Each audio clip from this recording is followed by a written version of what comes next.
How's it going, everyone? My name is Jimmy Champane. I hope you're having a great week, and welcome to my spoiler review for Godzilla King of the Monsters. Now, this is a movie I've been waiting a very long time for. I'm a pretty big fan of the 2014 Godzilla that Gareth Edwards did, but as soon as it was announced that Mike Dougherty would be taking over this movie and handling it himself, I have been so excited to check it out, and I was not disappointed at all leaving the theater. This movie picks up 5 years after the original Godzilla, and since then, a bunch of other titans have been discovered by Monarch, and they're sort of arguing with the US government over whether or not we should team up with them and respect them or do our best to murder them. While that argument is going on, Vera Farmiga's character Emma Russell and her daughter Madison Russell, played by Millie Bobby Brown, are teaming up with Charles Dance's character Colonel Alan Jonah to wake up all of these monsters to fight things like overpopulation and the fact that humans are destroying the earth. The way that Emma wakes these monsters up is by using a device that she's developed since the original Godzilla movie. Because Godzilla killed her son inadvertently, you don't really see how that happened. It's very heavily implied, and that caused a rift between her and her ex-husband, played by Kyle Chandler. His name's Mark. So on one side of the equation, you've got Monarch and Mark Russell teaming up with Godzilla and Mothra and trying to get everyone to understand that they're the good guys in this fight. And then on the other side of the fight, you've got Emma Russell, Colonel Alan Jonah, Rodan, and of course King Ghidorah, and every other monster that he wakes up, because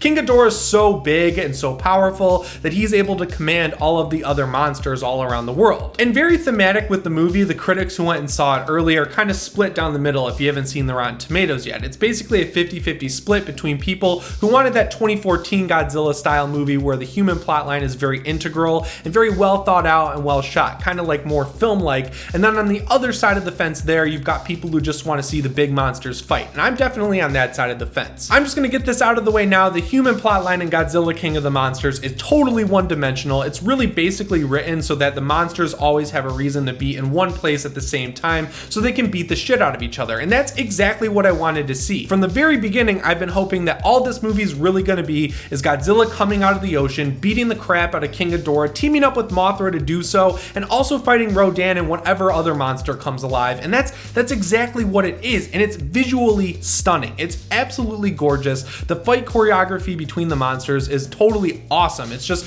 awe-inspiringly cool, and on top of that, the use of color, the use of CGI, all of it just comes together exactly how it needs to. There are a ton of great moments in this movie where the camera will like zoom in on Godzilla's face super fast as he snaps up and looks at Ghidorah, and then Ghidorah's just snapping at his neck and biting him. It's absolutely just mind-blowing watching the scale of this movie's fight scenes all come together. The reason I was so excited for Michael Dougherty to be taking over this movie from Gareth Edwards is because of his previous work on Trick or Treat and Krampus. He knows how to take these monsters and turn them into characters despite the fact that they don't have any dialogue, and that's exactly what he did in Godzilla King of the Monsters. And while on the visual side of the equation, you've got Michael Dougherty bringing these monsters to life visually in front of our eyes in a way that's respectful and shows that he genuinely cares about the source material. On the audio side of the equation, you've got all the monsters sounding exactly as they should, and you've got Bear McCreary doing an excellent score that pays homage to the original themes these monsters have had over the past 6 decades. It's just an awesome way to bring them to life for American audiences in the exact same way they've been brought to life in Japan for so many years. And speaking of the Japanese Godzilla movies, if you really want to know how this compares to those, you've got Shin Godzilla and Godzilla 2014 linked. This one's definitely more like Godzilla Final Wars. The monsters are popping up all over the earth, and they just gotta fight, and that's just how it's gonna be. And thankfully, while all that's going on, the Monarch plotline is moving forward just enough to give Godzilla and King Kong a reason to meet in the future, because that's what they're doing in the next movie. As it turns out, the reason Godzilla is able to retreat and go undetected for so long is because he lives in this subterranean city that's basically Atlantis. You have to go to the bottom of the ocean and get sucked into a whirlpool, and then you get deposited in this radioactive city that's been dead for thousands or even millions of years.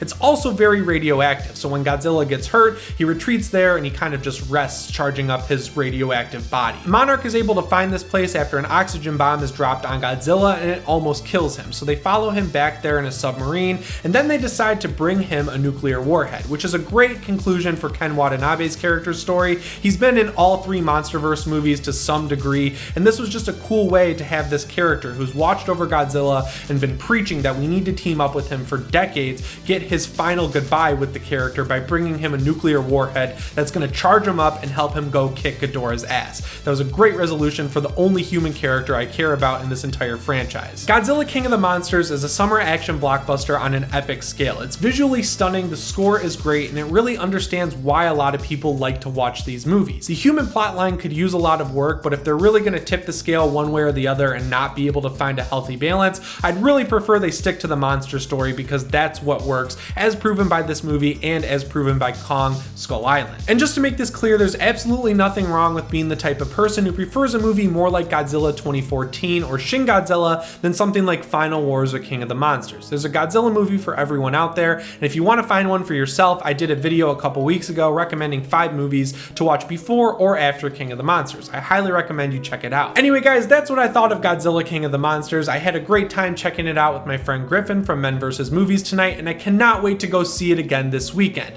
Let me know what you think of it when you check it out for yourself down in the comments below, and when you subscribe, make sure you hit the notification bell so you get an email every time I upload a video. As always, my name is Jimmy Champane, and I'll see you in the next one. Thanks for watching.